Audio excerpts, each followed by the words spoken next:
اعوذ باللہ من الشیطان الرجیم بسم اللہ الرحمن الرحیم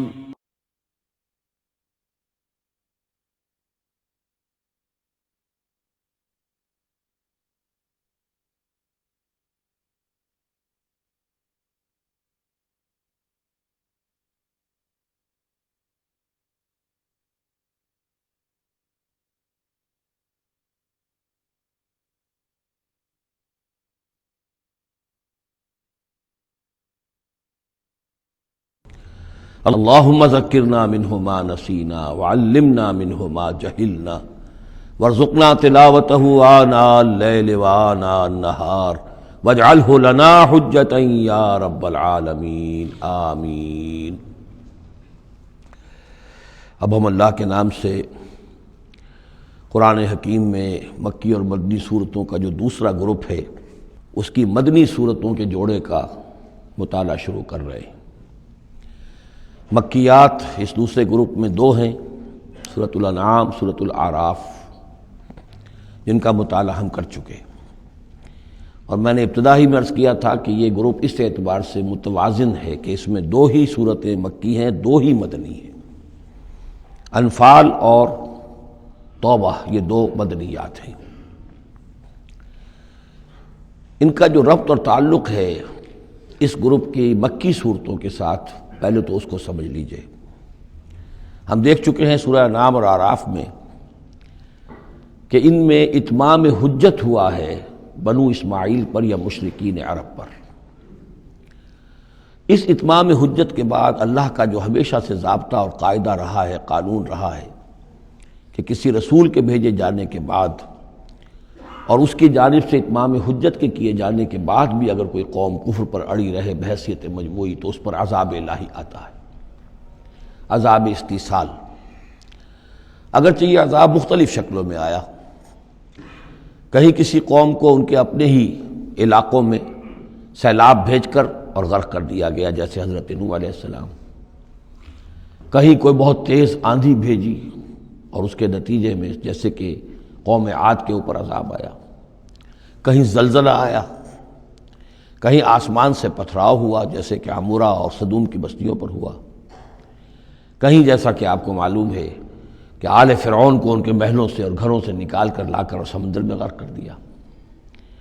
تو قریش پر جو عذاب آیا ہے اللہ تعالیٰ کا، وہ اپنی نوعیت میں منفرد ہے، چونکہ حضور خود قرشی تھے، بنی اسماعیل میں سے تھے، اور آپ نے اتمام حجت کر دیا ان پر 13 برس تک 12 برس تک دعوت دے کر، تو اب گویا کہ وہ عذاب الہی کے مستحق ہو گئے تھے۔ لیکن یہ عذاب الہی جو ہے قریش پر جو آیا ہے وہ بالاقساط آیا ہے۔ اس کی قسط اول ہے کہ جو غزوہ بدر میں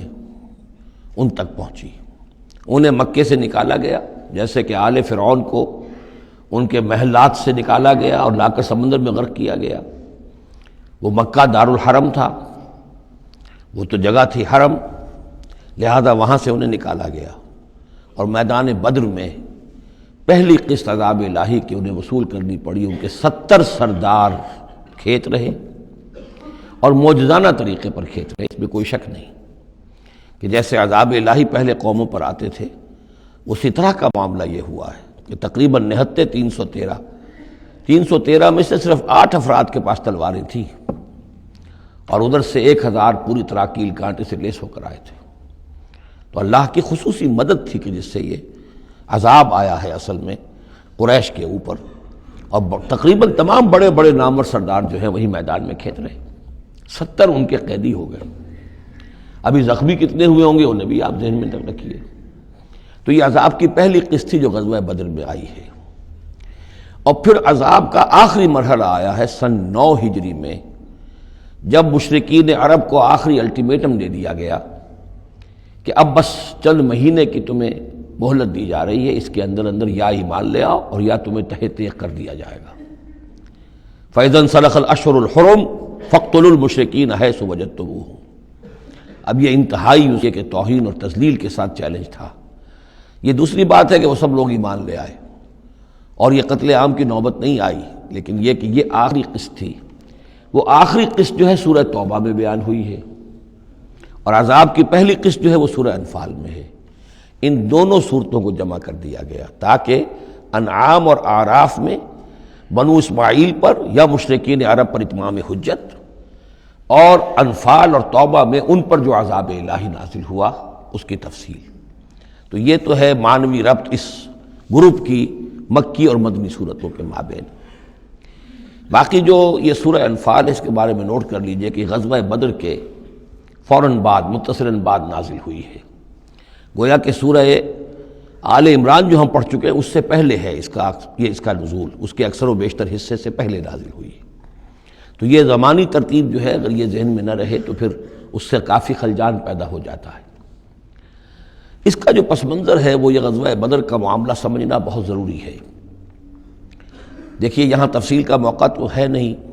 میں نے سیرت النبی علیہ صاحب الصلاۃ والسلام سے منہج انقلاب نبوی کے جو مختلف سٹیپس ہیں کہ اس میں کن کن مراحل سے ہو کر آپ نے دین کے غلبے کا جو فرض منصبی آپ کے حوالے کیا گیا تھا اس کی تکمیل فرمائی، تو اس میں یوں سمجھیے کہ ایک مرحلہ تھا جو مکے میں طے ہو گیا، اور اصل میں 4 مرحلے تھے: دعوت، تنظیم، تربیت اور صبر محض۔ وہاں ہاتھ اٹھانے کی اجازت نہیں تھی۔ ہم پڑھ آئے ہیں، سورہ نساء میں آ چکا ہے کہ اس وقت حکم تھا کفو ایدیکم، اپنے ہاتھ بندھے رکھو، تمہارے چاہے ٹکڑے اڑا دیے جائیں، تمہیں زندہ جلا دیا جائے، تم کوئی انتقامی کارروائی تو دور کی رہی، مدافعانہ کارروائی بھی نہیں کرو گے۔ No raising of hands even in self defence. یہ 4 مراحل تھے جو چلتے رہے تا آ کے ایک طرف تو حضور کے پاس جانثاروں کی ایک جماعت تیار ہو گئی جو سرد و گرم چشیدہ تھے، ہر طرح کے حالات میں سے گزر چکے تھے، سختیاں جھیل چکے تھے، قربانیاں دے چکے تھے، ان کے اخلاص مع اللہ میں کسی شک و شبے کی گنجائش نہیں تھی، ان کے دل جو ہیں خالص ہو چکے تھے اللہ کے لیے۔ اور دوسری طرف یہ کہ اللہ تعالیٰ نے ایک دارالہجرت کا انتظام کر دیا، کھڑکی کھول دی مدینے کی طرف، ہجرت کا اہتمام ہو گیا تاکہ اہل ایمان کو وہاں سے نکال کر اور مدینے میں لے آیا جائے۔ اب یہاں سے اقدام ہو، اسی لیے ہجرت فرض کر دی گئی کہ اب تمام مسلمان یہاں آ جائیں۔ ظاہر بات ہے کہ ہجرت جو ہے وہ فلائٹ نہیں تھی، وہ کوئی فرار نہیں تھا، بھاگ کر جان بچانا نہیں تھا۔ مغربی مورخین تو اسی نام سے اس کو یاد کرتے ہیں۔ وہ تو اصل میں یہ تھا کہ ایک جگہ اگر اس کام کے لیے موضوع نہیں ہے تو کوئی اور بیس، آلٹرنیٹ بیس اگر مل جائے تو وہاں سے اپنا آفینسو جو ہے آخری فیصلہ کن اقدام جو ہے وہاں سے لانچ کیا جائے۔ لہذا مدینہ میں آ کر حضور نے صلی اللہ علیہ وسلم صرف 6 مہینے لیے ہیں انٹرنل کنسالیڈیشن، کہ اب آپ آئے ہیں، نئے آئے ہیں، مہاجرین نئے آئے ہیں، تو ایک تو یہ کہ ان 6 مہینے میں آپ نے مسجد نبوی تعمیر کر لی، مرکز بن گیا، گورنمنٹ ہاؤس بھی ہو گیا یہ، اور پارلیمنٹ ہاؤس بھی ہو گیا، دارالندوہ بھی ہو گیا، دارالعلوم بھی ہو گیا، خانقاہ بھی ہو گئی، عبادت گاہ بھی ہو گئی، مرکز ہو گیا۔ ثانیاً آپ نے انصار اور مہاجرین کے اندر مواخات کرا دی، ایک انصاری ایک مہاجر بھائی بنا دیا۔ تیسرے یہ کہ آپ نے بہت بڑا کام یہ کیا کہ جو یہود کے قبیلے وہاں آباد تھے ان کو آپ نے ان کے ساتھ ایک معاہدہ کر لیا، جوائنٹ ڈیفنس آف مدینہ، میثاق مدینہ، مدینے کی ایک مدافعت جو ہوگی وہ مشترک ہوگی، کوئی بھی حملہ آور آئے گا باہر سے تو مل کر مسلمان اور یہودی اس معاملے میں ایک ملت ہوں گے اور دفاع کریں گے مدینے کا۔ بس 6 مہینے آپ نے اس کام میں لیے، 7ویں مہینے سے پھر آپ نے کچھ چھوٹے چھوٹے دستے بھیجنے شروع کر دیے، چھاپہ مار دستے سمجھ لیجئے، کہ جس سے وہ جو کیروان روٹس تھے، قریش کی لائف لائن یہی تھی، ان کا تجارتی سلسلہ تھا، شام کی طرف قافلے جو جاتے تھے وہ بدر سے ہو کر گزرتے تھے، بدر کے قریب سے، اور بدر جو ہے مدینے سے قریب تر تھا، مکے سے فاصلہ زیادہ ہے، اور جو قافلے جاتے تھے یمن کو وہ طائف سے ہو کر گزرتے تھے۔ تو آپ نے ان راستوں کے اوپر چھاپہ مار دستے بھیجنے شروع کر دیے۔ جدید اصطلاح میں اس کو یہ کہا جائے گا کہ اکنامک بلاکیڈ آف مکہ۔ 8 ایسی مہمیں غزوہ بدر سے پہلے ثابت ہیں 1.5 سال کے اندر۔ 6 مہینے آپ نے وہ لیے، 1.5 سال اور 2 سال کے بعد غزوہ بدر ہو گیا ہے۔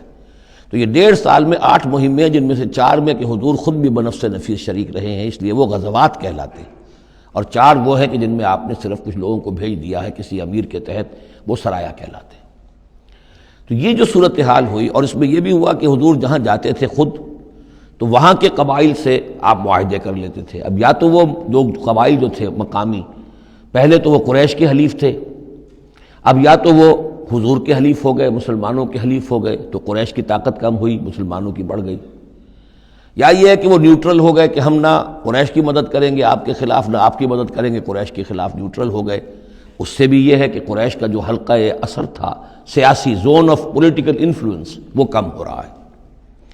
یہ دو چیزیں ایسی ہوئی ہیں، political isolation of Quraysh and economic blockade of Makkah, جس کے نتیجے میں مکے والے جو ہیں پھر یوں سمجھیے کہ تنگ آمد بجنگ آمد، ورنہ مکے والوں کی طرف سے کوئی آغاز ثابت نہیں ہے تاریخ میں کہ حضور کے اور مسلمانوں کے مکے سے جانے کے بعد ان کی طرف سے کوئی ابتدا ہوئی ہو، کوئی انیشیٹو لیا گیا۔ دو واقعات خاص طور پر ایسے ہو گئے کہ ایک چھوٹا سا آپ نے ایک دستہ بھیجا تھا نخلہ، اور یہ نخلہ جو ہے یہ مکے اور طائف کے مابین ہے، تو سمجھیے کس قدر فاصلے پر، اور وہاں مٹ بھیڑ ہو گئی، جو مسلمان وہاں بھیجے گئے تھے ان کے کفار کے ساتھ۔ وہاں ایک مشرک مکے کا مارا گیا، ایک کو انہوں نے قید کیا، ساتھ لے آئے، کچھ سامان جو ان کا تجارت تھا وہ بھی لے آئے، وہ مال غنیمت سمجھ کر۔ تو حضور اگرچہ ناراض ہوئے کہ میں نے تمہیں لڑنے کا حکم نہیں دیا تھا، میں نے اس لیے بھیجا تھا کہ وہاں رہو اور قریش کی نقل و حرکت سے ہمیں مطلع کرتے رہو، لیکن اب سچویشن پیدا ہو گئی، گویا کہ یہ چاہے ارادہ تھا یا نہیں تھا، ڈی فیکٹو شکل یہی ہوئی کہ اقدام ہو گیا مسلمانوں کی طرف سے، اب آغاز ہو گیا مسلمانوں کی طرف سے۔ ادھر جب ابو سفیان لے کر جا رہے تھے بہت بڑا قافلہ شام کی طرف،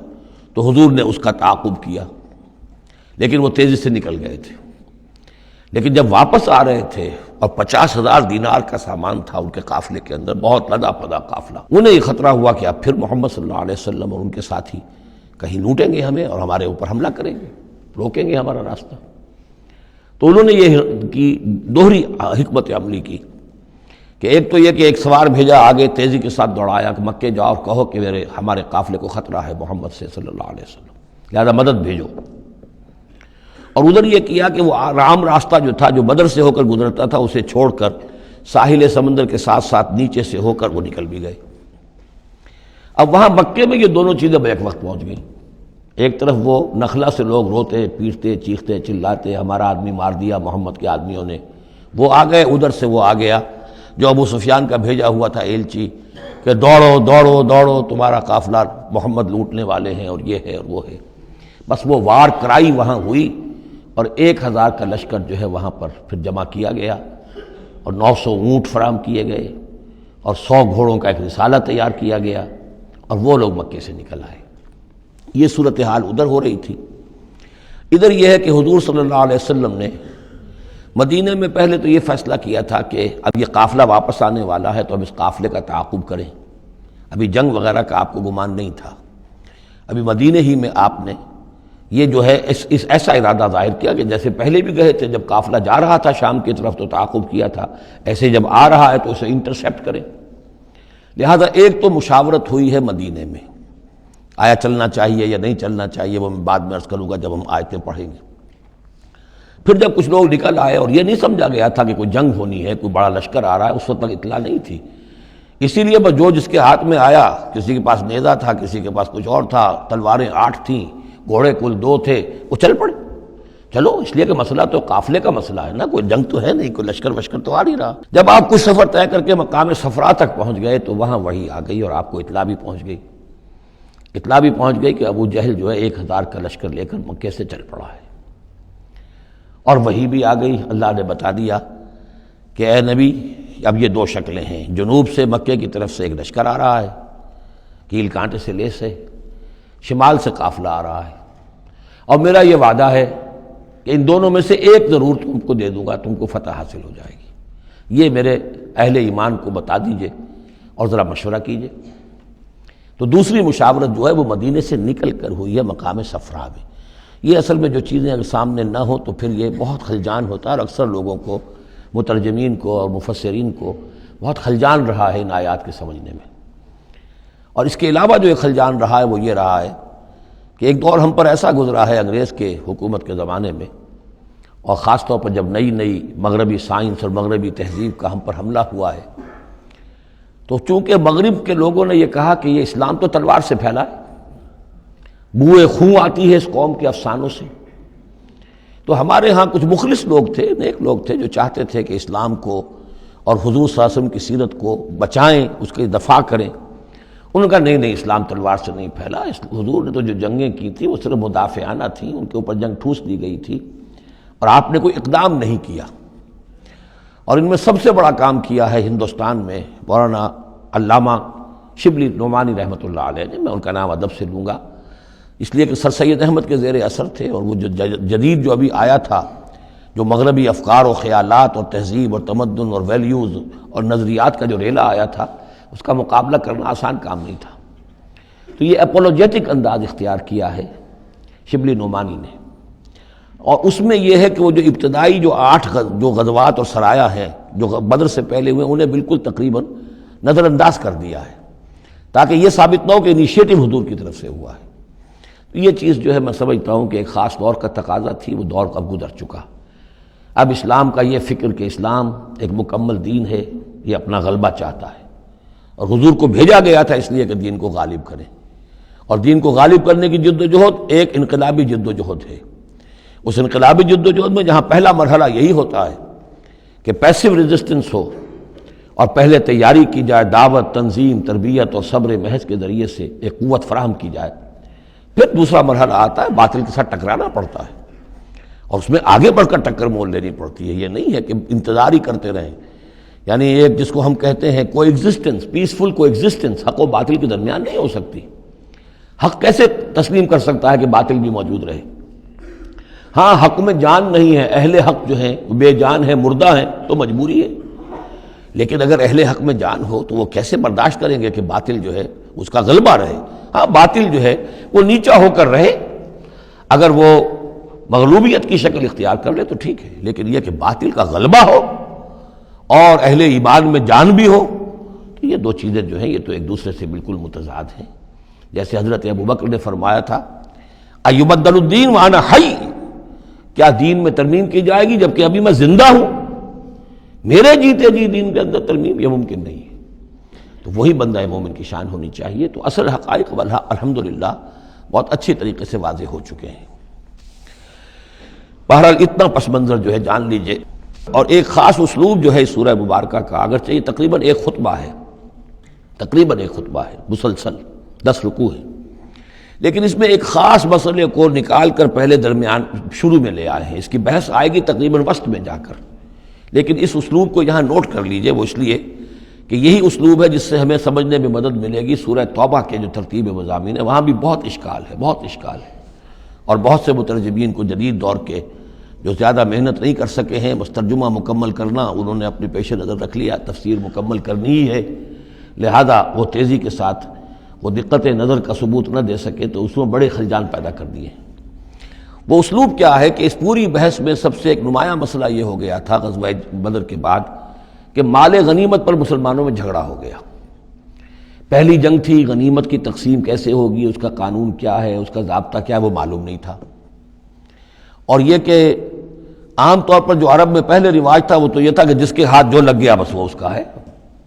وہ تو لوٹ مار جانتے تھے، کوئی باقاعدہ جنگ جو ہے وہ تو ان کے ہاں اس طریقے سے منظم کوئی تنظیم تو تھی نہیں، تو جو جس کے ہاتھ لگ گیا۔ اب لوگوں نے یہ سمجھا غزوہ بدر میں جس نے جو کچھ مال غنیمت جمع کیا وہ اس کا ہے۔ اب کچھ لوگوں نے کہا صاحب کہ ہم یہاں حضور کے حفاظت کے لیے مامور تھے، یہاں پہرے پر تھے، ہم تو مال جمع نہیں کر سکے، تو کیا مطلب ہے ہمارا کوئی حصہ نہیں ہوگا؟ یا یہ ہے کہ کچھ بزرگوں نے کہا جو وہ اتنی بھاگ دوڑ تو نہیں کر سکتے جتنے نوجوان کر سکتے تھے، بھاگ کر دوڑ کر ادھر سے ادھر جمع کر لینا، لیکن یہ کہ ان کی حیثیت ہوتی ہے، وجاہت ہوتی ہے، تو ایک جھگڑا پیدا ہو گیا کہ یہ کس طریقے سے تقسیم ہو، کس کا کتنا حق ہے۔ تو اس جھگڑے کا ذکر کر کے سورت شروع کی ہے، لیکن اس کے اوپر کوئی بات یہاں نہیں کی، بلکہ کیٹیگوریکل بات کی ہے کہ جڑ کاٹ دی اس کی، لیکن اس پر جو اصل حکم ہے وہ بعد میں آئے گا وسط سورت میں۔ مال غنیمت کے لیے یہاں لفظ آیا انفال، یسألونک عن الانفال، اے نبی یہ آپ سے انفال کے بارے میں پوچھ رہا ہے۔ انفال جمع نفل کی، نفل کہتے ہیں کسی اضافی شے کو، جیسے نماز فرض ہے، یہ سنت مؤکدہ ہے، یہ فلاں ہے، یہ نفل ہے، اضافی ہے، آپ کی مرضی پر ہے، پڑھیں نہ پڑھیں۔ تو جو کہ جنگ میں اصل شے جو مطلوب ہوتی ہے وہ فتح ہوتی ہے، مال غنیمت تو ایک اضافی شے، بونس ہے جو مل گیا، ورنہ اصل شے جو ہے وہ مال غنیمت جو ہے پیش نظر جنگ میں نہیں ہوتی۔ لوٹ مار میں اصل شے جو ہے وہ لوٹ مار کا مال ہوتا ہے، لیکن جب جنگ ہوتی ہے تو جنگ میں تو اصل چیز جو مقصود ہے وہ فتح ہے۔ تو اس حوالے سے مال غنیمت کو انفال کے لفظ سے تعبیر کیا گیا، یسألونک عن الانفال، اے نبی یہ آپ سے پوچھ رہے ہیں مال غنیمت کے بارے میں، قل الانفال للہ والرسول۔ پہلے تو جڑ کاٹ دی مسئلے، کہہ دیں کہ یہ انفال کل کے کل اللہ اور اس کے رسول کے ہیں، تم میں سے کسی کا کوئی حق ہے ہی نہیں، لاؤ سب جمع کر دو۔ یہ فتح جو ہے تمہارے ہاتھوں نہیں آئی ہے، یہ اللہ کی خصوصی مدد سے آئی ہے، لہذا کسی کا کوئی حق نہیں۔ زیرو لیول پر لا کر پھر ان کو سنبھالنا آسان تھا کہ جب معلوم ہو کہ سب کچھ ہاتھ سے دے کر، تو پھر تو ظاہر بات ہے کہ آدمی جو ہے جب ساری جاتی دیکھیے تو آدھی دیجیے بانٹ والی بات ہے، پھر وہ کم کے اوپر بھی راضی ہو گئے۔ لیکن پہلا مسئلہ یہی تھا، قل الانفال للہ والرسول واتقوا اللہ، اللہ کا تقوی اختیار کرو، واصلحوا ذات بینکم، اور اپنے آپس کے معاملات کو درست کرو، واطیعوا اللہ ورسولہ، اور اللہ اس کے رسول کی اطاعت کرو، ان کنتم مومنین، اگر تم مومن ہو۔ گویا کہ جڑ ہی کاٹ دی، کسی کا کوئی حق اس میں ہے ہی نہیں، یہ سب اللہ اور اس کے رسول کے لیے، یعنی اسلامی ریاست کے لیے۔ اب یہاں جو آگے آیات آ رہی ہیں بڑی اہم ہیں۔ بندہ مومن کی شخصیت کا جو حیولہ ہے اور بندہ مومن کی جو تعریف ہے، جامع ترین اور مختصر ترین الفاظ میں یہ آئی ہے سورہ حجرات میں۔ اس کے دو حصے ہیں، ایک تو ہے بندہ مسلم، مسلمان کے لیے تو 5 چیزیں ہیں، کلمہ شہادت، نماز، روزہ، حج، زکوٰۃ، لیکن حقیقی مومن کے لیے اس میں 2 اضافی چیزیں شامل کرنی پڑیں گی۔ وہ کیا ہیں؟ دلی یقین اور عملی جہاد۔ بندہ مومن کی شخصیت کے اندر یہ 2 رخ اور ہونے چاہیے۔ جو صرف مسلمان ہے، کلمہ شہادت، نماز، روزہ، حج، زکوٰۃ، بنی الاسلام علی 5، شہادت اللہ الہ الا اللہ وان محمد رسول اللہ واقام الصلاۃ وایتاء الزکوٰۃ وصوم رمضان وحج البیت۔ لیکن مومن، انما المومنون الذین آمنوا باللہ ورسولہ ثم لم یرتابوا، یقین والا ایمان، دل میں ایمان، وجاہدوا باموالہم وانفسہم فی سبیل اللہ، اور جہاد کریں اپنی جان اور مال کے ساتھ اللہ کی راہ میں۔ اب یہاں یوں سمجھیے کہ سورہ حجرات کی اس آیت نمبر 15 میں جو ڈیفینیشن آئی ہے، جیسے پرکار ہوتی ہے، پرکار کو کھول دیا۔ ایک حصے کی کیفیات کو یہاں اس سورہ انفال کے شروع میں لے آئے ہیں، اور دوسری جہاد والی کیفیات کو سورہ انفال کے آخر میں لے آئے ہیں۔ تو یہ پرکار یہاں کھلی ہوئی ہے اس ڈیفینیشن کی۔ تو ایک حصہ ڈیفینیشن کا یہاں آ رہا ہے، انما المومنون الذین اذا ذکر اللہ وجلت قلوبہم، اہل ایمان، حقیقی مومن تو وہ ہیں کہ جب اللہ کا ذکر کیا جاتا ہے تو ان کے دل لرز جاتے ہیں۔ وَإِذَا تُلِيَتْ عَلَيْهِمْ آیَاتُهُ، اور جب انہیں اس کی آیات پڑھ کر سنائی جاتی ہیں، زادتہم ایمانا، ان کے ایمان میں بڑھوتری ہوتی ہے، اضافہ ہوتا ہے۔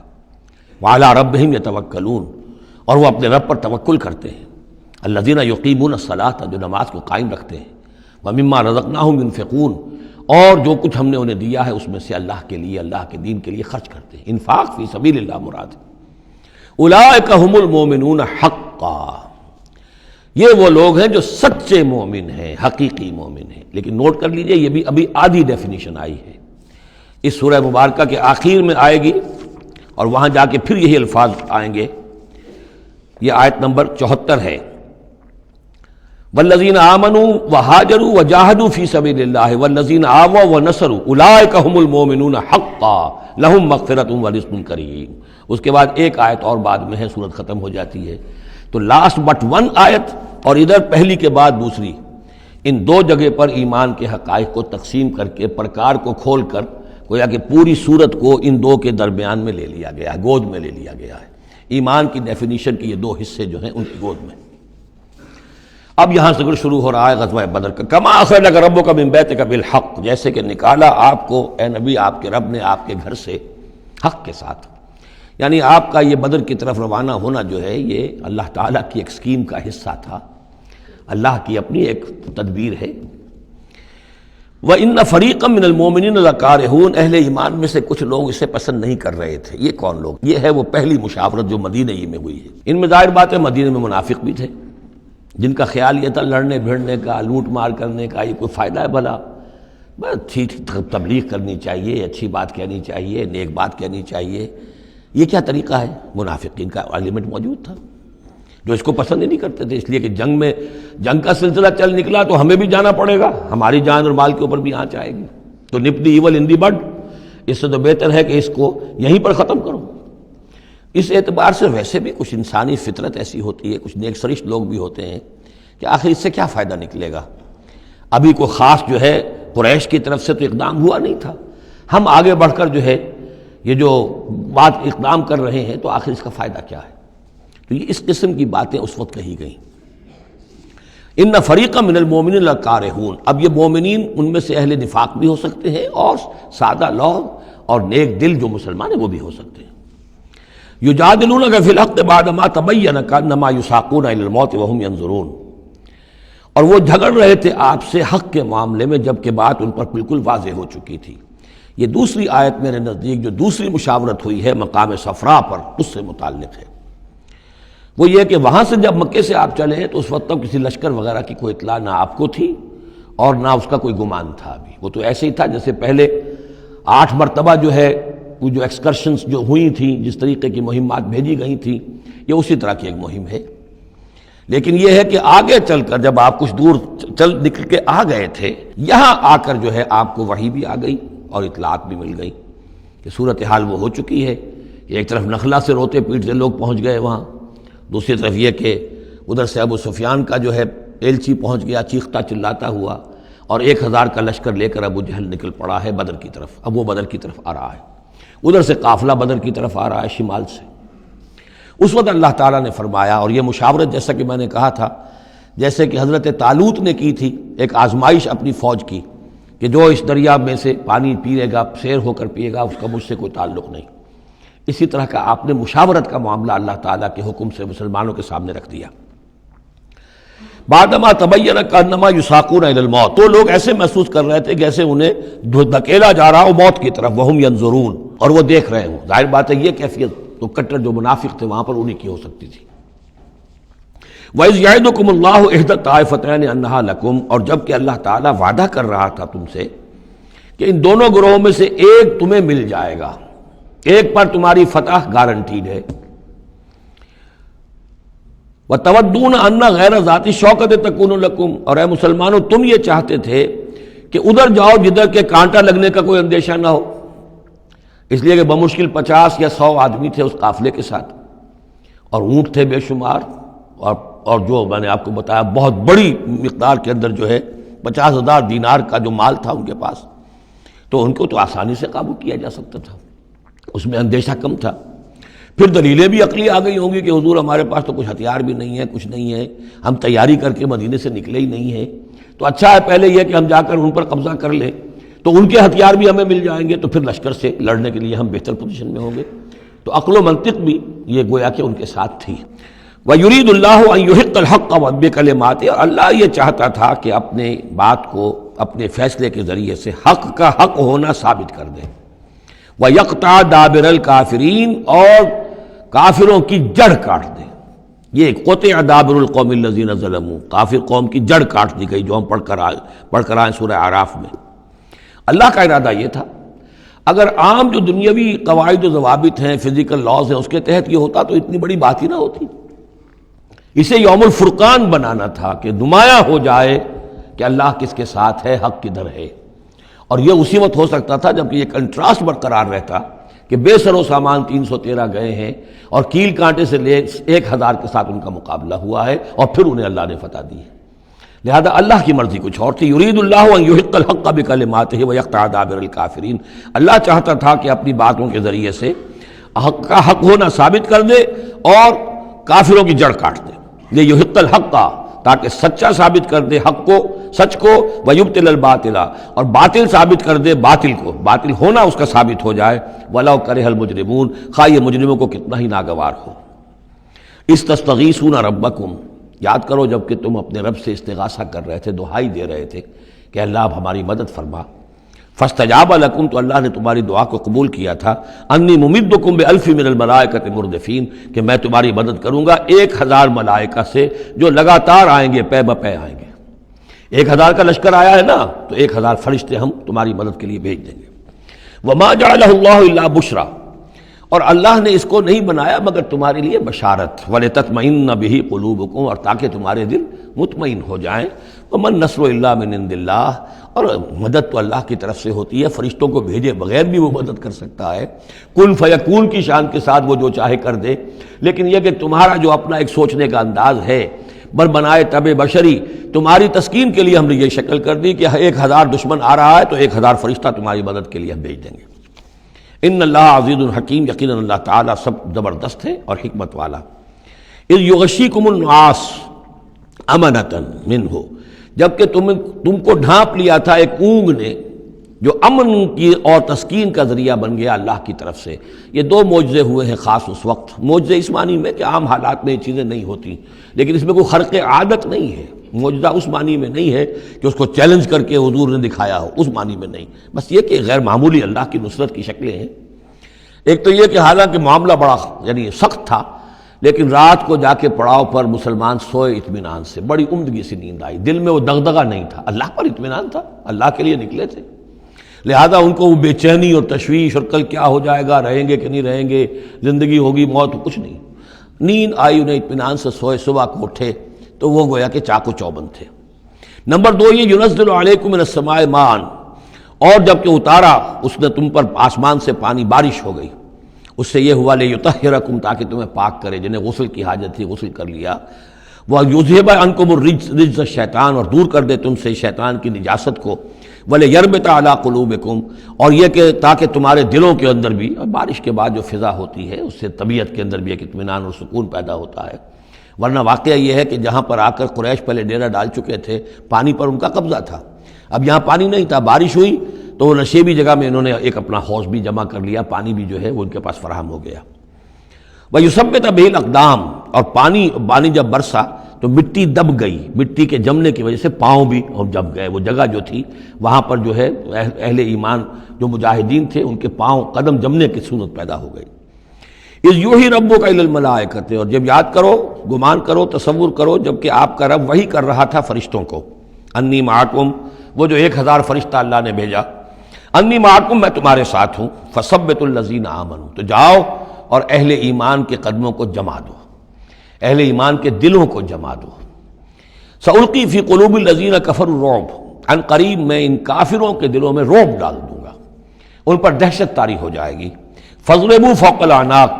پھر مارنا ان کی گردنوں کے اوپر جیسے چاہے، واضربوا منہم کل بنان، اور مارنا ان کی ایک ایک پور پر۔ یعنی یہ کہ جب کسی شخص پر کوئی شخص دہشت زدہ ہو جائے تو اس کے اندر قوت مدافعت نہیں رہتی، پھر گویا کہ وہ جو بھی حملہ آور ہے اس کے رحم و کرم پر ہے، جدھر سے چاہے چوٹ لگائے، جدھر سے چاہے مارے۔ ذالک بانہم شاقوا اللہ ورسولہ، اور یہ سزا ان کو اس لیے دی جائے گی کہ انہوں نے مخالفت کی، زدم زدہ کی، دشمنی کی اللہ کی اور اس کے رسول کی۔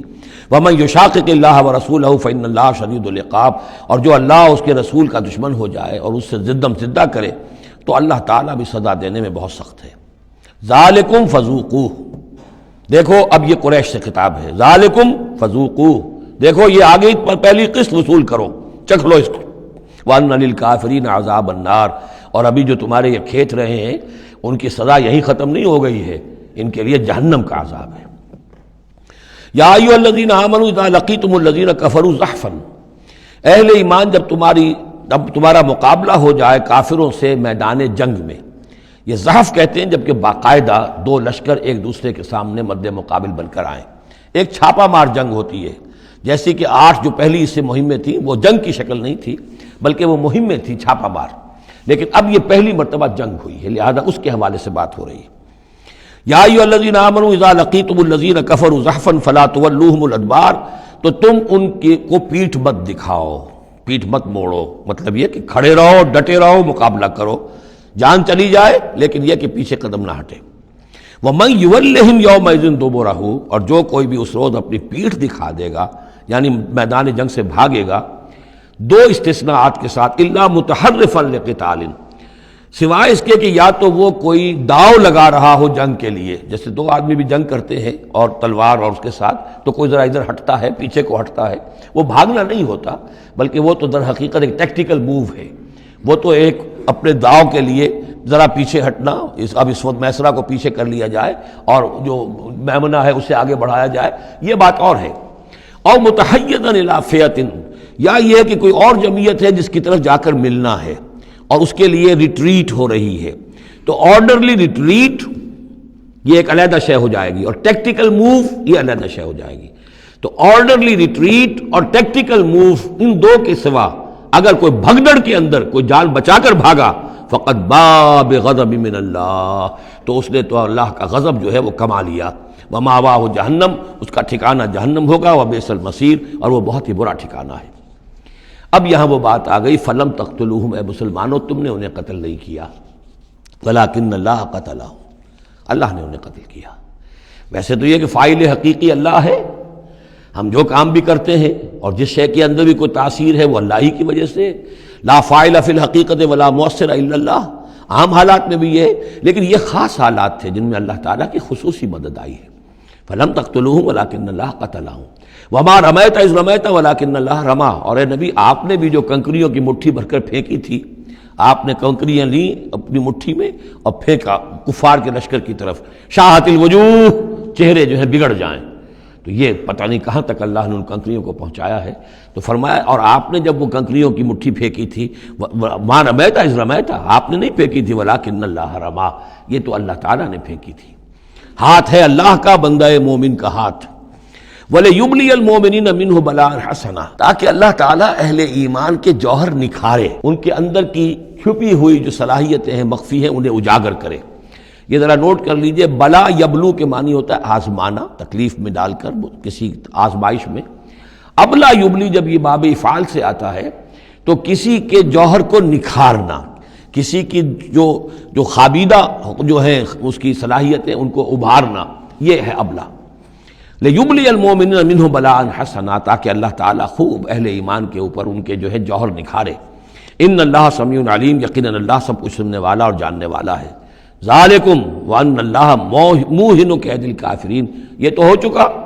اب اس جنگ کا جو نتیجہ تھا قریش تم نے دیکھ لیا، لیکن آئندہ بھی سمجھ لو اللہ تعالیٰ کافروں کے تمام چالوں کو ناکام بنا دے گا۔ یہ اہل ایمان سے بھی خطاب ہو گیا اور یہ کہ کفار کے لیے بھی، اور پھر کفار سے خطاب ہے، ان تستفتحوا فقد جاءکم الفتح۔ اصل میں ابو جہل جو لشکر کا وہ سمجھیے کمانڈر ان چیف کی حیثیت سے آیا تھا، اسے اتنا یقین تھا کہ میں نے اتنی تیاری کی ہے، اتنا ساز و سامان ہے کہ ہم مسلمانوں کو کچل کر رکھ دیں گے، تو پہلے سے پروپیگنڈا شروع کر دیا تھا، یہ یوم الفرقان ہوگا، یہ پتہ چل جائے گا اللہ کس کے ساتھ ہے۔ اللہ کو تو وہ بھی مانتے تھے، اللہ کے ساتھ دیویوں دیوتاؤں کو مانتے تھے نا، اللہ کے منکر تو نہیں تھے، لیکن یہ کہ ادھر اللہ ہی اللہ تھا، ادھر اللہ کے ساتھ اور منات اور دیوتا وہ بھی تھے، تو یہ کہ اللہ کس کے ساتھ ہے یہ ثابت ہو جائے گا، یعنی وہ اتنا یقین تھا اسے۔ جیسے 65 کی جنگ میں لاہور، فال آف لاہور دکھا دیا گیا BBC ٹیلی ویژن کے اوپر، یہ ہو چکا، لاہور جو ہے اس پر تو بھارتی فوج کا قبضہ ہو چکا، اتنا یقینی تھا۔ اسی طرح اس نے یوم الفرقان کہا،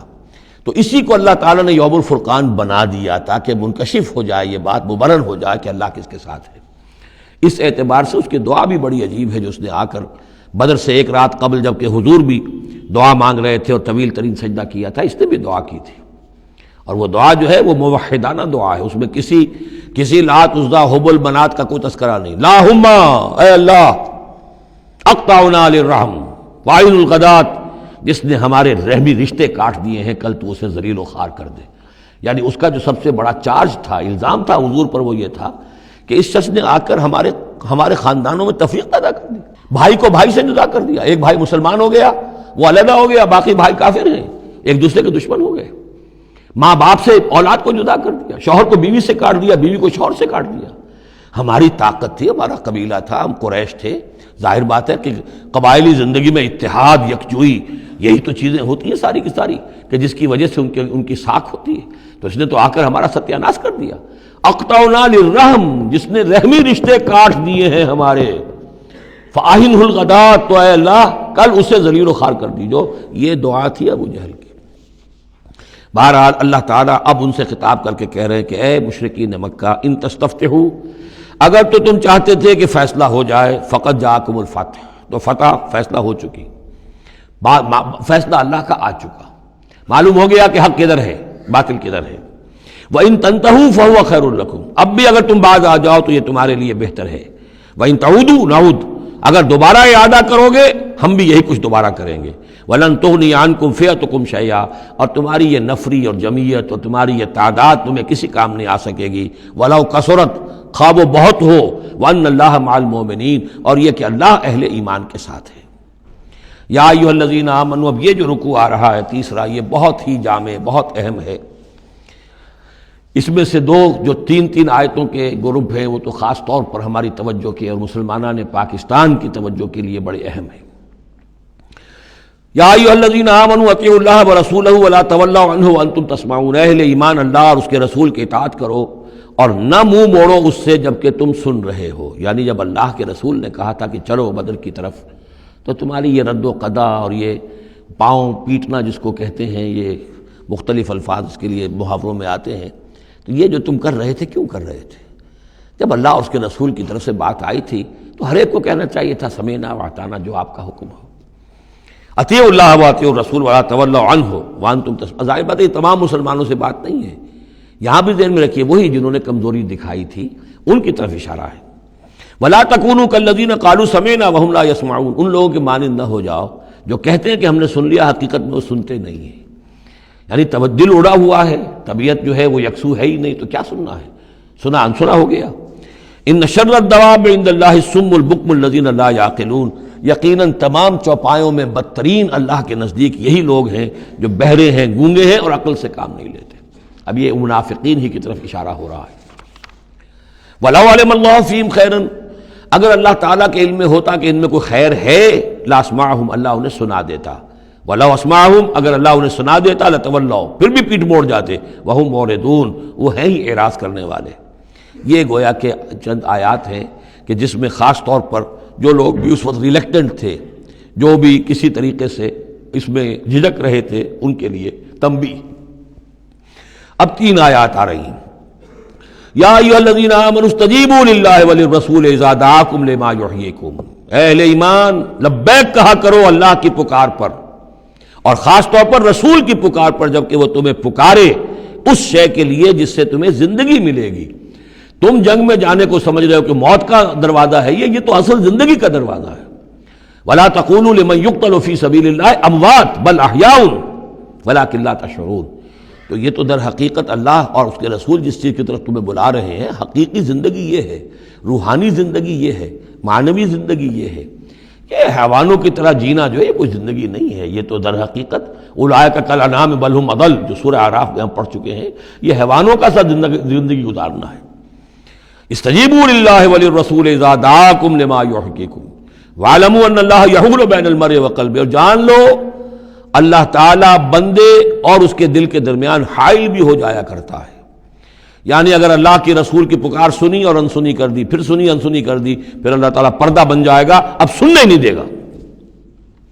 معزول ہو جاؤ گے سننے سے۔ یہی وہ بات ہے جس کو کہیں کہتے ہیں ختم اللہ علی قلوبہم وعلی سمعہم، ان کے دلوں پر اللہ نے مہر کر دی ہے، ان کی سماعت پر، اور ہم پڑھ چکے ہیں سورہ انعام میں وَنُقَلِّبُ أَفْئِدَتَهُمْ وَأَبْصَارَهُمْ كَمَا لَمْ يُؤْمِنُوا بِهِ أَوَّلَ مَرَّةٍ، پہلی مرتبہ اگر نہیں کرو گے قبول تو پھر یہ ہے کہ تمہارے دل الٹ دیے جائیں گے، تمہاری نگاہیں الٹ دی جائیں گی۔ تو اس لیے بہت ہی ڈرنے کی بات ہے جو بھی مطالبہ دین کا سامنے آئے اور ایک دفعہ دل گواہ دے دے کہ ہاں ہے بات ٹھیک ہے، پھر اگر کنی کترائے گا انسان تو یہیں سے سزا نقد شروع ہو جائے گی، پھر وہ صلاحیت سلب ہو جائے گی، پھر اللہ حائل ہو جائے گا، یعنی قانون خداوندی، سنت خداوندی حائل ہو جائے گی، پھر آپ کے دل پر مہر لگے گی، آپ کے کانوں کے اوپر مہر لگے گی، آپ کی آنکھوں پر پردے پڑ جائیں گے۔ یا ایھا الذین آمنوا استجیبوا للہ وللرسول اذا دعاکم لما یحییکم واعلموا ان اللہ یحول بین المرء وقلبہ وانہ الیہ تحشرون، اور یہ کہ بالآخر تو تمہیں سب کو اسی کی طرف جمع کیا جانا ہے۔ واتقوا فتنة لا تصيبن الذين ظلموا منكم خاصة، اور ڈرو اس سزا سے، اس عذاب سے کہ جب آئے گا تو تم میں سے صرف گناہگاروں ہی کو اپنی لپیٹ میں نہیں لے گا۔ اس کا میں کل حوالہ دے چکا ہوں، بے گناہ بھی اس میں اگر اپنا فرض ادا نہیں کر رہے، فرض ادا نہ کرنا جرم ہے، وہ خود گناہ ہے۔ تم اگر دین کے لیے سرفروشی نہیں کر رہے تو یہ بھی تو گناہ ہے۔ ہاں ٹھیک ہے، میں نے یہ شراب نہیں پی، میں نے یہ نہیں کیا، میں نے سور نہیں کھایا، میں نے فلاں نہیں کیا، میں نے نمازیں پڑھی، ٹھیک ہے سب کچھ کیا، لیکن سوال یہ ہے کہ جو دین کا فرض تھا، دین کی نصرت تھی، اللہ کی اور اس کے دین کے لیے تن من دھن لگانا تھا، وہ نہیں کیا، وہ بھی تو جرم ہے۔ تو وَاعْلَمُوا، اور جان لو ان اللہ یحول بین المرء وقلبہ وانہ الیہ تحشرون واتقوا فتنۃ لا تصیبن الذین ظلموا منکم خاصۃ واعلموا ان اللہ شدید العقاب، اور جان لو کہ اللہ سزا دینے میں بہت سخت ہے۔ وَاذْكُرُوا، یہ ہے خاص پاکستانی مسلمانوں کے لیے آیت، اور یاد کرو اذ انتم قلیل، جب تم تھوڑی تعداد میں تھے، جیسے ہم بھی اقلیت کی کا خوف تھا ہمیں کہ ہم ہندوؤں کے مقابلے میں اقلیت ہیں، مستضعفون فی الارض، جنہیں زمین میں دبا لیا گیا تھا، تخافون ان یتخطفکم الناس، تمہیں اندیشہ یہ تھا کہ لوگ تمہیں اچک لے جائیں گے، اکثریت جو ہے وہ تمہیں ایکسپلائٹ کرے گی معاشی اعتبار سے، سماجی اعتبار سے، لسانی اعتبار سے، مذہبی اعتبار سے۔ فآواکم، تو اللہ نے تمہیں پناہ کی جگہ دے دی، وأیدکم بنصرہ، اور تمہاری مدد کی ہے، خاص تائید کی ہے اپنی خاص نصرت سے، ورزقکم من الطیبات، اور تمہیں بہترین پاکیزہ رزق عطا کیا ہے، لعلکم تشکرون، تاکہ تم شکر کرو۔ یا ایھا الذین آمنوا لا تخونوا اللہ والرسول، اے اہل ایمان مت خیانت کرو اللہ سے اور اس کے رسول سے۔ ایمان کا دم بھرنا اور پھر اس کے دین کو، اللہ کے دین کو مغلوب دیکھ کر بھی اپنے دھندے، اپنے کاروبار، اپنی جائیداد، اپنی ملازمت، اپنا پروفیشن، اسی چکر میں لگے رہنا، اس سے بڑی خیانت کیا ہوگی؟ بے وفائی ہے، غداری ہے، خیانت ہے۔ لا تخونوا اللہ والرسول، اللہ اور اس کے رسول کے ساتھ خیانت نہ کرو، وتخونوا اماناتکم وانتم تعلمون، اور نہ ہی اپنی آپس کی امانتوں میں خیانت کرو۔ سب سے بڑی خیانت تو اللہ کے ساتھ خیانت ہے، سب سے بڑی وہ امانت جو اللہ نے اپنی روح تم میں پھونکی ہے، اس کا حق اگر تم ادا نہیں کر رہے ہو تو سب سے بڑی خیانت یہ ہے، جس کو کہ فرمایا گیا ہے سورہ احزاب میں، ہم نے آسمانوں پر، زمین پر، پہاڑوں پر پیش کی، ان عرضنا الامانۃ علی السماوات والارض والجبال فابین ان یحملنها واشفقن منها وحملها الانسان، تو بہت بڑی بڑی امانتیں تمہارے پاس ہیں، دین کی امانت ہے، قرآن کی امانت ہے، شریعت کی امانت ہے، یہ سب امانتیں محمد رسول اللہ کی۔ وَاعْلَمُوا أَنَّمَا أَمْوَالُكُمْ وَأَوْلَادُكُمْ فِتْنَةٌ، اور جان لو تمہاری اولاد اور تمہارے اموال تمہارے لیے فتنہ ہے، یہی روکتے ہیں، یہی دو بیڑیاں ہیں جو پاؤں میں پڑی رہتی ہیں، مال اور اولاد۔ اولاد کو اعلیٰ سے اعلیٰ تعلیم دلانی ہے، اس کے لیے بڑی بڑی فیسیں دینی پڑتی ہیں، اس کے لیے ظاہر بات ہے کہ اپنا ایک ایک قطرہ جو ہے پسینے کا اور خون کا لگائیں گے تو کہیں جا کر وہ ساری چیزیں فراہم ہوگی۔ آدمی کھپ گیا اسی کے اندر، اولاد کے لیے یا مال کے لیے، پھر کہاں سے وقت لائیں دین کے لیے، اور دین کے لیے نصرت کے لیے کہاں کوئی رمق جسم کے اندر باقی رہ جاتی ہے۔ جان لو کہ تمہارے اموال اور تمہاری اولاد تمہارے لیے فتنہ ہے۔ فتنہ کہتے ہیں جس پر کسی کو پرکھا جائے، کسوٹی جس کے اوپر پرکھا جا رہا۔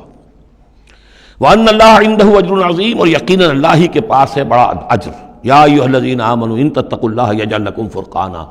اہل ایمان اگر تم اللہ کے تقوی پر برقرار رہو گے، تمہارے لیے فرقان، ایک کے بعد دوسری فرقان آتی رہے گی۔ پہلا فرقان تو یہ آ گیا ہے، یہ فتح جو تمہیں دی گئی ہے۔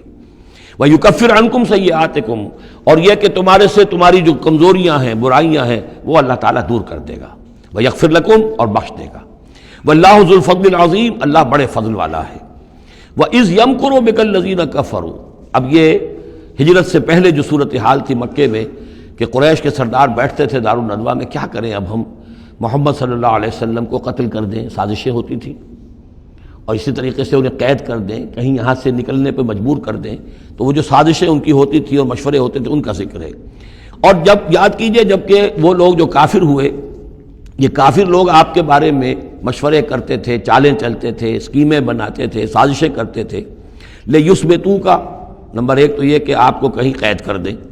اور یقتلوک، یا قتل کر دیں، اور یخرجوک، یا آپ کو اپنی بستی سے کہیں نکال دیں۔ وَيَمْكُرُونَ وَيَمْكُرُ اللَّهُ، وہ بھی چالیں چل رہے تھے، ان کی بھی اسکیمز تھیں اور اللہ کی اپنی اسکیم تھی۔ وَاللَّهُ خَيْرُ الْمَاكِرِينَ، اور ظاہر بات ہے کہ اللہ تعالیٰ بہترین ہے پلاننگ کرنے والا اور بہترین ہے تدبیر فرمانے والا۔ وَإِذَا تُتْلَىٰ عَلَيْهِمْ آيَاتُنَا قَالُوا قَدْ سَمِعْنَا لَوْ نَشَاءُ لَقُلْنَا مِثْلَ هَٰذَا، اور جب انہیں ہماری آیات پڑھ کے سنائی جاتی ہے تو وہ کہتے ہیں ٹھیک ہے، بہت سن لی ہم نے یہ آیات، بہت محمد آپ نے سنا لیا، کوئی ایسی بات بھی نہیں ہے، ہم چاہیں گے تو ایسا ہی کلام ہم بھی کہہ لیں گے۔ جرت نہیں کی کسی نے کہ آئے کہ یہ کلام میں نے ایک موضوع کیا ہے اور یہ قرآن کے برابر ہے،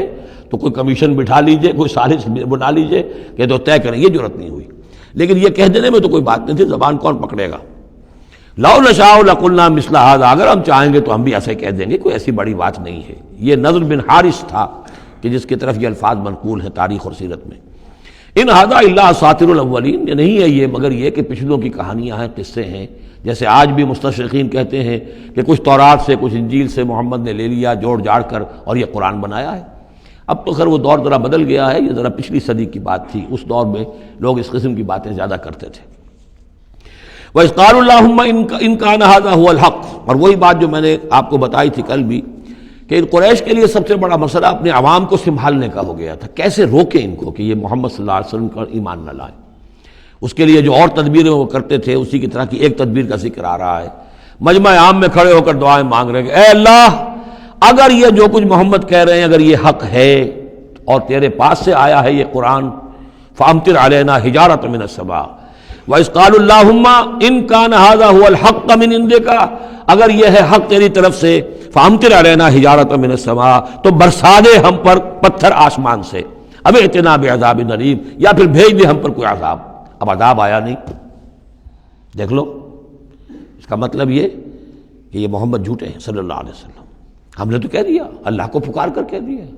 ہو سکتا ہے کبھی کعبے کے پردے پکڑ پکڑ کر کہا ہو اسی طریقے سے، تاکہ پورا یقین ہو جائے، کسی درجے میں بھی ہمارے عوام کے اندر کوئی وسوسہ، کوئی دغدغہ باقی نہ رہے۔ وَمَا كَانَ اللَّهُ لِيُعَذِّبَهُمْ، اور اللہ تعالیٰ انہیں عذاب نہیں دے سکتا تھا، اللہ کے لیے ممکن نہیں تھا کہ ان پر عذاب بھیجتا، وَأَنْتَ فِيهِمْ، جبکہ ابھی اے محمد آپ ان کے مابین موجود تھے۔ ہجرت سے پہلے معاملہ نہیں ہوا کرتا یہ، اللہ اپنے رسول کو ان کے ساتھی اہل ایمان کو نکال لیتا ہے، اس کے بعد کوئی عذاب اس نوعیت کا آتا ہے جس نوعیت کا وہ عذاب مانگ رہے تھے۔ وَأَنْتَ فِيهِمْ وَمَا كَانَ اللَّهُ مُعَذِّبَهُمْ، اللہ ان کو عذاب دینے والا نہیں تھا، وَهُمْ يَسْتَغْفِرُونَ، جبکہ وہ استغفار بھی کر رہے تھے۔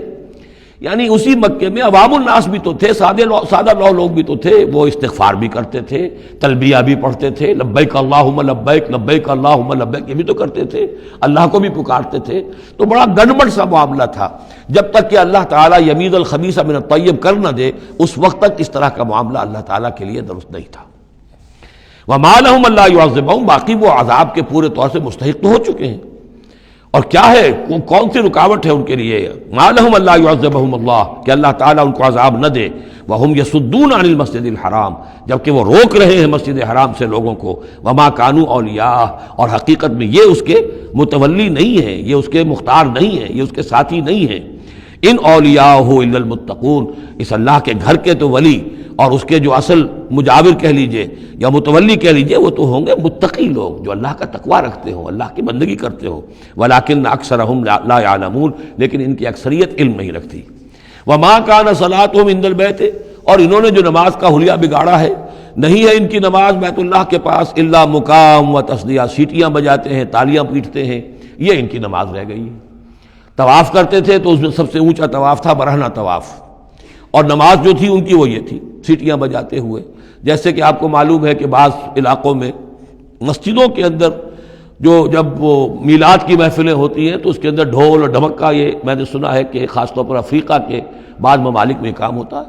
یہ اللہ کا شکر ہے اس حد تک کم سے کم یہ کہ بر عظیم پاک و ہند کے اندر جو بھی صورت ہوئی ہے وہ یہ مسجد کے اندر یہ خرافات نہیں ہوئی ہے، باقی باہر ہو رہی ہے جو بھی ہو رہی ہے۔ تو انہوں نے نماز کی بھی شکل یہ بنا دی تھی، فذوقوا العذاب بما کنتم تکفرون، تو اب چکھو مزہ عذاب کا اپنے کفر کی پاداش میں۔ ان الذین کفروا ينفقون اموالهم لیصدوا عن سبیل اللہ، ظاہر بات ہے یہ لشکر آیا تھا تو اس کے لیے بھی تو لاؤ لشکر تیار کرنا پڑا تھا نا، ساز و سامان، 900 اونٹ، 1000 آدمیوں کے لیے راشن بھی چاہیے تھا، مکے سے چل کے مدینے تک آنا ہے، جنگ میں رہنا ہے، تو یہ 10 اونٹ روزانہ جو ہے ذبح ہو رہے تھے اس فوج کے لیے۔ تو یہ سارا جو انفاق کیا ہے کچھ لوگوں نے کیا ہے نا، جو باطل کے لیے انفاق کر رہے تھے، شیطان کے لیے، وہ حزب الشیطان جو ہے، آخر وہ بھی تو مجاہد تھے، وہ مجاہد تھے فی سبیل الشیطان، فی سبیل الشرک۔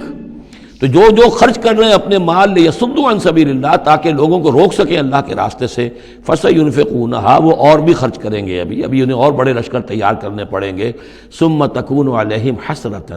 پھر یہ سب ان کے لیے ایک حسرت بن جائے گی۔ سب کچھ مال بھی ہم نے لگا دیا، ساری جانیں ہم نے گنوا دی، کچھ نہ ہوا، محمد کا بال بیکا نہ کر سکے صلی اللہ علیہ وسلم، اللہ کا دین تو جا الحق وزهق الباطل ان الباطل کان زہوقا، ایک وقت آئے گا کہ اللہ کا دین جو ہے غالب ہو جائے گا۔ ثم یغلبون، پھر وہ مغلوب ہو کر رہیں گے، والذین کفروا الی جہنم یحشرون، اور جو ان میں سے کافر ہوں گے، جو اس وقت ایمان لے آئیں گے اللہ تعالیٰ ان کو معاف فرما دے گا، اور جو کفر پر اڑے رہیں گے وہ جہنم کی طرف گھیر کر لے جائے جائیں گے۔ لیمیز اللہ الخبیث من الطیب، یہ بات جو ہے سورہ آل عمران میں بھی آئی، تاکہ اللہ تعالیٰ پاک کو ناپاک سے علیحدہ کر دے، ممیز کر دے۔ وَيَجْعَلَ الْخَبِيثَ بَعْضَهُ عَلَى بَعْضٍ، اور جو ناپاک ہے اس کو ایک دوسرے کے اوپر سٹیک کرتا چلا جائے، فَيَرْكَمُهُ، اس کا ڈھیر کر دے جمیعاً، اور ان کو سب کو فَيَجْعَلَهُ فِي جہنم، اور سب کو پھر جہنم میں جھونک دے۔ یعنی یہ کہ یہ پہلے تو یہ سفٹنگ کرنی ہوگی، یہ طیب ہے، یہ خبیث، خبیث کو ایک دوسرے کے اوپر سٹیک کیجئے اور پھر اس کو جہنم میں ایک ہی مرتبہ دھکا دے دیجئے۔ لِيَمِيزَ اللَّهُ الْخَبِيثَ مِنَ الطَّيِّبِ وَيَجْعَلَ الْخَبِيثَ بَعْضَهُ عَلَى بَعْضٍ فَيَرْكُمَهُ جَمِيعًا فَيَجْعَلَهُ فِي جَهَنَّمَ أُولَٰئِكَ هُمُ الْخَاسِرُونَ، یقیناً یہی لوگ ہیں خسارے پانے والے۔ قُل لِّلَّذِينَ كَفَرُوا إِن يَنتَهُوا يُغْفَرْ لَهُم مَّا قَدْ سَلَفَ، اعلان کر دیجئے محمد صلی اللہ علیہ وسلم ان کافروں کے سامنے، اب بھی اگر باز آ جائیں تو جو کچھ ہو چکا ہے وہ معاف کر دیا جائے گا، اب بھی موقع ہے، اب بھی ایمان لے آؤ۔ وَإِن يَعُودُوا، اور اگر وہ اعادہ کریں گے، دوبارہ یہی کچھ کریں گے، فقط بدت سنت الاولین، تو پچھلوں کی بھی داستانیں گزر چکی ہیں، ان کی جو بھی کچھ ان پر ہوا ہے وہ سب کو معلوم ہے۔ اب ظاہر بات ہے کہ وہ مکی قرآن تو نازل ہو چکا تھا، سورہ اعراف بھی نازل ہو چکی، سورہ نام بھی نازل ہو چکی، جو کچھ ہوا ہے قوم ہود کے ساتھ، قوم صالح کے ساتھ، قوم شعیب کے ساتھ، اس ساری داستانیں تو تھی، فقط مدد سنت الاولین، اگلوں کا جو طریقہ اور راستہ تھا وہ تو گزر چکا ہے، وہ سب کے سامنے آ چکا ہے۔ وَقَاتِلُوهُمْ حَتَّى لَا تَكُونَ فِتْنَةٌ وَيَكُونَ الدِّينُ كُلُّهُ لِلَّهِ، یہ سورہ بقرہ میں بھی آیت آئی تھی اور اب آئی ہے اضافی شان کے ساتھ، یعنی اے مسلمانوں اب تمہاری یہ دعوت و تحریک جو ہے یہ اس مرحلے میں داخل ہو گئی، آرمڈ کانفلکٹ۔ اب یہ 15 برس کے بعد حضور نے جب دعوت کا آغاز کیا ہے مکے میں، اس کے بعد سے 15 برس گزر چکے، اب وہ دعوت، تنظیم، تربیت، صبر محض کا دور ختم ہوا، پیسو ریزسٹنس کا دور ختم ہوا، اب ایکٹیو ریزسٹنس کی محمد نے صلی اللہ علیہ وسلم اقدام کیا، اور اقدام کے نتیجے میں آخری اور چھٹا مرحلہ آ گیا، یعنی آرمڈ کانفلکٹ۔ اب تلوار سے ٹکرا چکی، اب تمہاری تلواریں نیام میں نہیں جائیں گی جب تک کام مکمل نہ ہو جائے، اور کام کی تکمیل کیا ہے؟ فتنہ بالکل ختم ہو جائے۔ وَقَاتِلُوهُمْ حَتَّى لَا تَكُونَ فِتْنَةٌ، فتنہ وہ کیفیت ہے کہ جس میں ایمان پر قائم رہنا، ایمان پر عمل کرنا مشکل ہو جائے۔ جب باطل کا غلبہ ہے تو ایک بندہ مومن کے لیے ایمان پر پوری طریقے سے کاربند ہونا مشکل ہے، لہذا اس صورتحال کو ختم کرو، یعنی اب دین کا غلبہ ہو جائے۔ حَتَّى لَا تَكُونَ فِتْنَةٌ وَيَكُونَ الدِّينُ كُلُّهُ لِلَّهِ، دین بھی جزوی نہیں، کل کا کل دین اللہ ہی کے تابع آ جائے۔ فَإِنِ انْتَهَوْا فَإِنَّ اللَّهَ بِمَا يَعْمَلُونَ بَصِيرٌ، پھر اگر وہ باز آ جائے تو جو کچھ وہ کر رہے ہیں اللہ اسے دیکھ رہا ہے۔ وَإِن تَوَلَّوْا، اور اگر پیٹھ موڑ لیں، وَاعْلَمُوا، تو اے مسلمانوں تم یہ جان لو، أَنَّ اللَّهَ مَوْلَاكُمْ، اللہ تمہارا مولا ہے، تمہارا ولی ہے، ساتھی ہے، مددگار ہے، پشت پناہ ہے۔ نعم المولا ونعم النصیر، کیا ہی اچھا ہے وہ حمایتی اور کیا ہی خوب ہے وہ مددگار۔ بارک اللہ لی ولکم فی القرآن العظیم ونفعنی وإیاکم بالآیات والذکر الحکیم۔